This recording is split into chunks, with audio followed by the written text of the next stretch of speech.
Here we are, live, warts and all again. Jane teaching her 3 to 4 year old class. Now these kids are almost 4. They've been together since they were little ones, and mainly one lesson a week, but some kids have 2. But let's see the standard. The biggest thing we're trying to do today is get these children ready to transition out of this parent support group and into lessons on their own. Up until the age of 4, we recommend that parents stay in the water with the child. It's great bonding for mother and daughter or father and son. Great bonding. Also, there's fantastic safety concerns. I have a lot of safety concerns about children being in the water under the age of 4 without a parent. Having so many drownings all over the world with children under 4. In Australia, we've had 63 children drown under the age of 4 in the year 2000 when the Kids Alive program was first started. That's excellent. Jane's saying kick, and the kids are starting to do land drill kick. Then stop. So they're learning to follow instructions, so they're getting ready for when they get in by themselves. She's now teaching them a safe entry where they turn around on their tummy and roll in. This is a fantastic start to a lesson. Looks like she's going to use kickboards. She's told them straight arms, which is very important when young children are kicking. So what's she going to do, the parents? She's doing something about manipulation. So she's wanting, I think, the parents to be there and actually manipulate the children as they go. Down to a ledge, then over, and it's follow the leader. That's Java, the little boy there. Big feet, very good for swimming.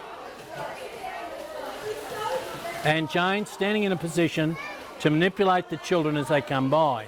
Just talking to the parents, and the parents become that extra teacher. These children have been together for quite a long time. And you can see that the circuit that Jane is using to keep this class moving. One of the things we believe in is maximum practice time. The children must have a half an hour lesson, not a 5-minute lesson. And this is one of the main things, my gripes about getting the parents out when the children are 2 or 2.5 or 3 for that matter. Because children they don't get their fine motor skills. So children need manipulation. They need manipulation to build muscle memory. Once the children get that muscle memory, it becomes automatic. So Jane, in a position, she's got the parents outside the lane. So as they come to them, the parents manipulate, send the child on, the child practices themselves. So the whole lesson evolves around show the children what to do and allow the children to practice. This is good teaching principle.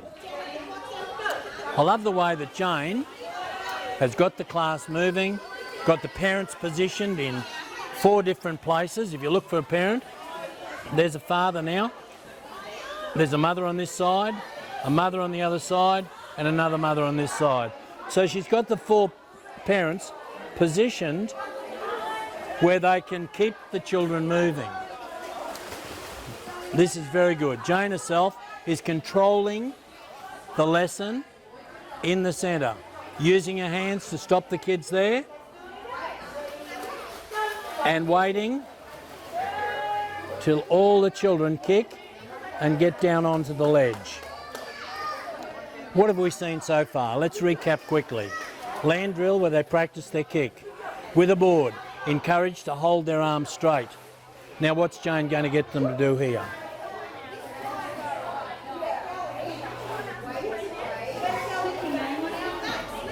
So now she's changing for them to actually go on their backs. So hands, thanks mate. Great effort. So now she's got them, showing them to stay near the rope. Mum walks close by to assist and help. Here's Java, puts his arm back ready so that he doesn't hit his head when he gets to the end of the pool. All these little things are being taught in the 3 to 4 year old age group, so that when these children turn 4, they're able to go by themselves, follow the leader, follow instructions, and get a really good quality swimming lesson. Love the way, look at this kick. Feet underwater, hand back, mum's just guiding so they don't hit their heads. On the other side, let's look at this little girl here. So what Jane's got is freestyle kick down, where the parents are manipulating. That's a father helping. They get to the ledge, move over, because they're going to come back on their back by themselves. Started by himself, put his hand back, parent there just to give that little bit of support, and continuing. What about the next little girl? On your back, turn around, eat, turn around, Harper Reed, hand back, so they don't hit their head, but also to make their kick stronger. Hold that board, hand back, lovely kicking. So we are, oh look at that beautiful body position now with the hand back. So what we're trying to do, as I said, here's the teacher controlling the class. What do you want, Jane? She's telling them straight arms. That instruction is for the parents as much as... Now Jane has just congratulated Kira on beautiful straight arms. So straight away, Kira tries that little bit harder. The father gives that quick manipulation of 6 kicks as she goes past. Fantastic work, because these children need manipulation. They need lots of manipulation. And with the help of the parents, here's little Kira. Parents are there to say, hold your board there, keep your feet underwater, hold your hand back, keep kicking, I'll watch that you don't fall. So it's good support from the parents. But this will only happen for another couple of weeks, because these kids are getting ready to transition into what we call our level 1 learn to swim. So Jane is just getting all the kids to stand up here. Oh, this is good teaching procedure. She's picked out one little girl and said, watch how beautiful her arms are. Nice straight arms. When you pick out one child like that and say what a good job they're doing, then that makes the other class, the rest of the class, ready to do a good job. So she's ready. All the kids giving her a little clap for doing such a good job. Let's watch this one, see if she has straight arms.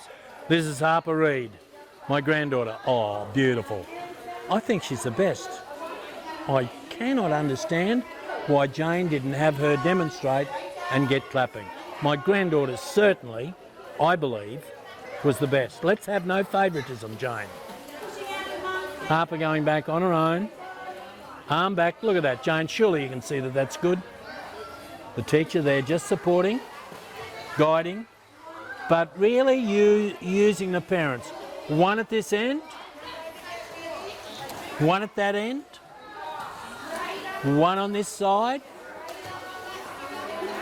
and one down the end again. So she's done a great job in positioning her parents to give her the most help and make the lesson very, very efficient. So when these children in the next few weeks have to go out into a class with no parents, they'll have the basic procedure that they're going to follow. So Jane has done a very good job on transitioning these parents to get the kids to go in by themselves. I'm a great believer in utilising parents. The parents become your assistant teachers. Why do I like that? I like it for safety. I like it for maximum practice time. Maximum practice time, because with the parents in, the children work for the full half hour. Right, it looks like Jane's going to move on to something else. She stopped the class there.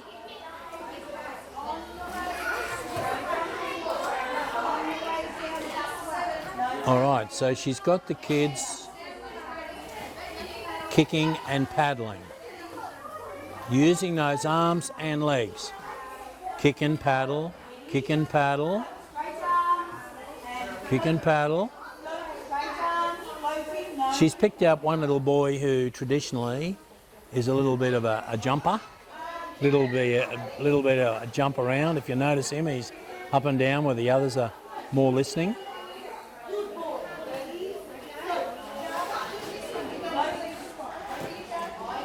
So she's picked out Java because he was listening so well to be the leader.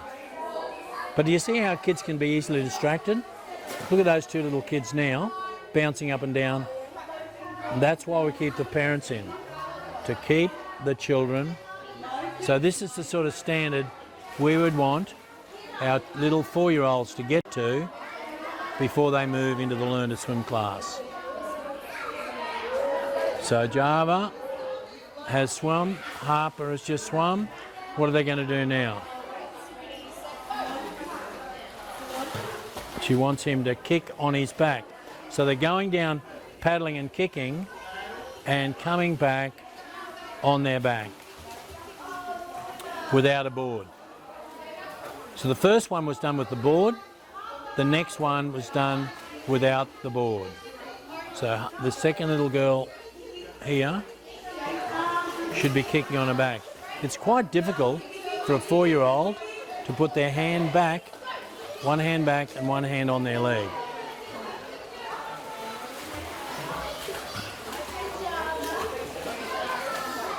Good. Now we're going to get him, he's the wriggler. He's the wriggler, we've got him to go back on his back. Do you see how one comes in and the other leaves? Jane, meanwhile, is down at the other end, showing the child what she wants. She wants big paddles and big kicks. 1, 2, 3, 4, 5, 6 paddle. She gets a breath, keeps going, short distance, trying to make the quality of the kick and the arms better. Here comes Kira near the end of it. Got a kick going nicely, does the whole distance. Now the girls are going to come back on their back. Meanwhile, the boys are down at the other end being shown. Jane has positioned herself at the end of the pool where she can show each child what to do before she sends them off. You can see them starting to get that coordination between arms and legs. Come over. Now let's see how he goes on his back, kicking back. So one of the parents come up to teach him that's freed Jane. Pretty soon, to take 4 little kids on their own is going to be quite hard. So we want these kids to understand the routine, to know Jane is there showing, manipulating, talking to the child, encouraging the child, and Kira now got her arms and legs going. These kids now have become safer in the water. Not safe, because children are never safe. Anyone can drown. There's Kira, look at her. Tummy up, hand back. That's beautiful kicking for a little girl that's ready to leave and go into a transition, learn to swim on her own. Remember, once this is done, The kids are on their own with one teacher and 4 kids. So let's watch how this little girl paddles and kicks. Got a kick going lovely. Starting to get a coordination with her arms. Excellent work. But I'm personally more interested in the way Jane has the class controlled. Here's the next little one coming, and we should have someone leaving there now. On your back. We don't want to clog up the system. So Levi's away. Got his hand back, tummy up, and getting his kick going. We believe back kicking is a very important skill, and that's one of the reasons we're doing freestyle one way, back kicking the other. Here's a little girl by herself, a little bit of support from one of the mums. But a very hard way to kick on their back by putting that one arm back like that. I'll just ask Jane to get them to kick with their hands by their sides. Jane-O, can you get them to kick back with their hands by their sides so it's a little bit easier? Yeah. Can you get them to kick back on their back with their 2 hands by their sides and just get one of the mums to stop their heads there? So what I've asked to do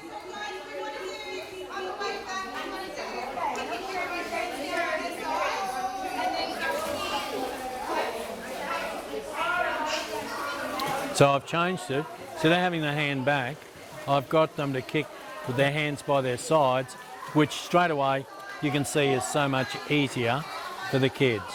Let's watch the cycle, the circle has started again. Harper's finished. Another little girl nearly there. Harper's, oh, I'm on the wrong class. What a goose.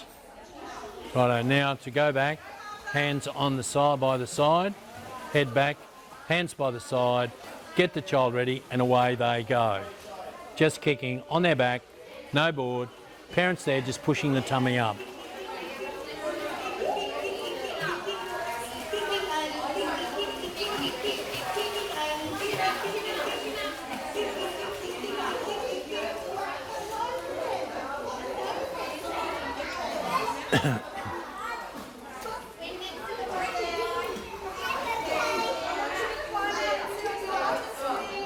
So a change of activity. Jane has called all the children back to climb out and sit on their bottom. I hope you can see how the class has kept moving. We're 20 minutes in and there's been very little lost productivity. The kids have been working with the help of the parents all the time. Now what's she going to do? Getting the kids to climb out, and Jane, the teacher, is now going to organise the class.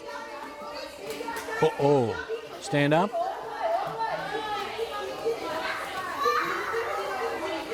Oh, this looks pretty promising. She sent them over, away from the short lane that she's got roped off, out into the long lane. She's asking them to do kicking, paddling, lift and breathe. Kicking and paddling right down the length, stand up, walk back. The Lebo's going first. Kicking, paddle, up for a breath. Kicking, paddle, up for a breath. Next one's following on behind. Kicking, paddling, up for a breath. Kicking, paddling, up for a breath. Kicking, paddling, just starting to stretch them out so they lift and get a breath and keep them going. Little girl Kira coming behind, kicking, up for a breath. Kicking, this is a different act. She's dived down and picked something up off the bottom. So you can see these kids are becoming quite mobile in the water. Little Java coming behind now, paddling up for a breath. Parents in front, just supporting, just lifting them up for a breath if necessary. And then she's got the class going the whole length of the pool, 20 metres, climbing out and walking back along the deck to get ready to go again. Letting them have a little bit of fun, running on the mat and swimming to mum. Run and then kick and paddle to mum.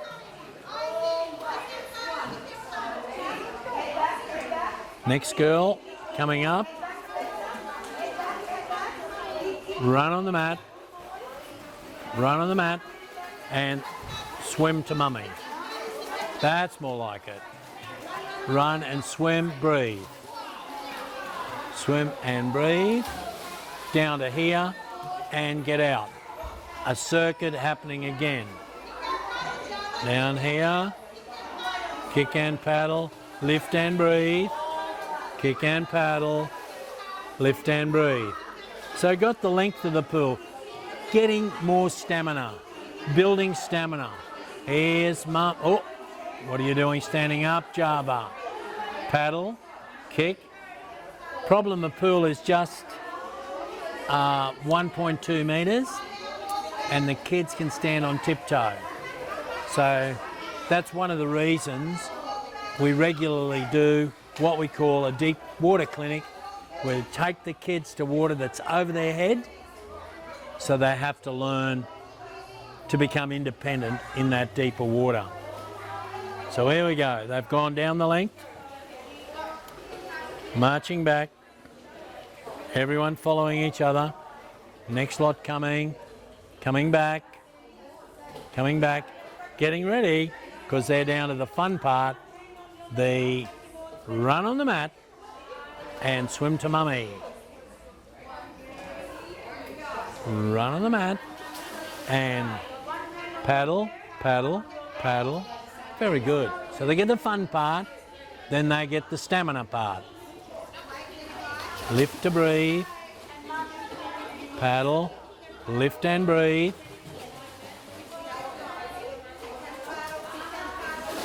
I'd like to get some feedback on what you think of keeping the parents in the water as your assistant teachers until the children turn 4. As I said, these children now are about to turn 4.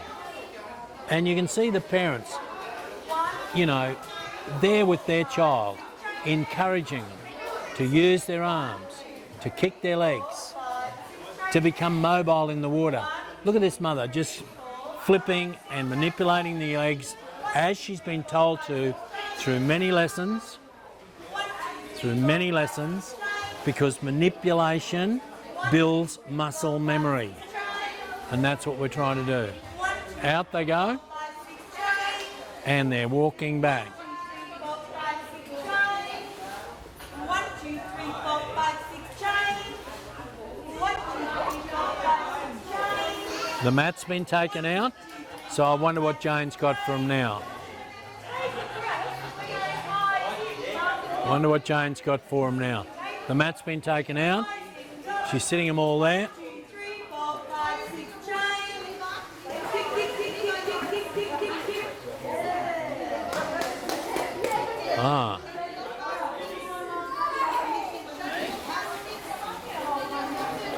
She's got them all there. 1, 2, 3, 4, 5, 6. Back onto the deck doing deck level kick. I haven't looked at Jane's lesson plan for what she's doing today, but she's certainly kept these children moving and worked pretty solidly on the things that are going to help the child. That is manipulation, propulsive skills such as kicking and paddling, and listening skills as she's doing now. She's listening the children learn.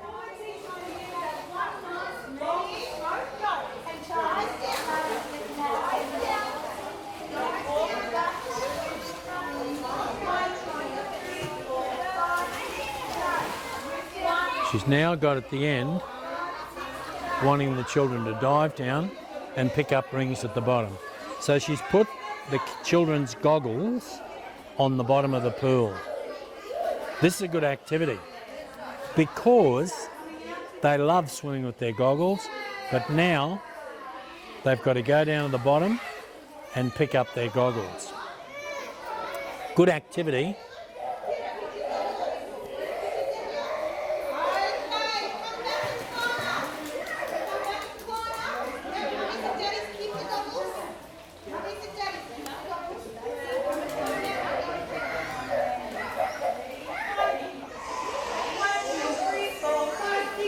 What she's got, she's putting the goggles on the bottom of the pool and having the kids dive down and pick them up.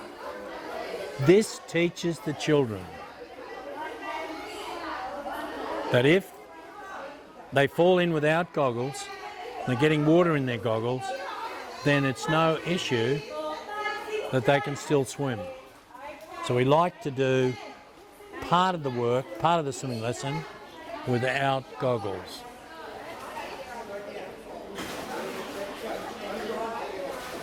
So Mum's got the goggles. She's put them down on the bottom of the pool and she's asked her, down she goes, looking for goggles.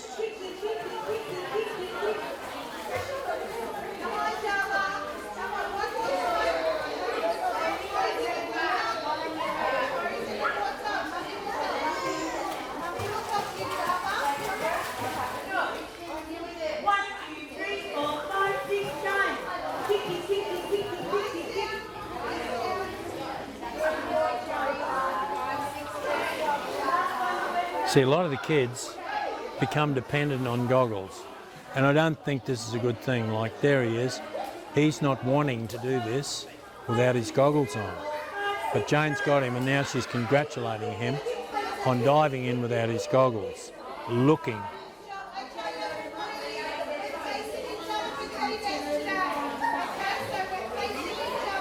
So good activity to finish so that the children understand that they can't always have goggles. And they understand if they fall in without goggles, they're going to have to do something to save themselves.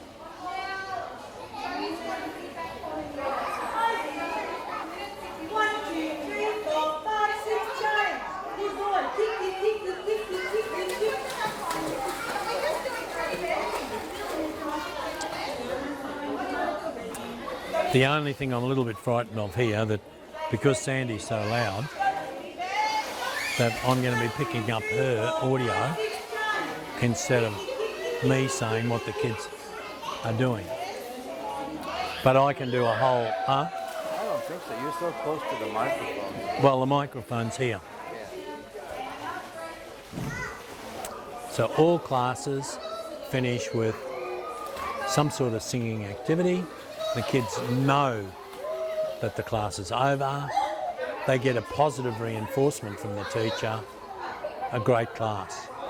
A great class getting the children ready to transition into learn to swim.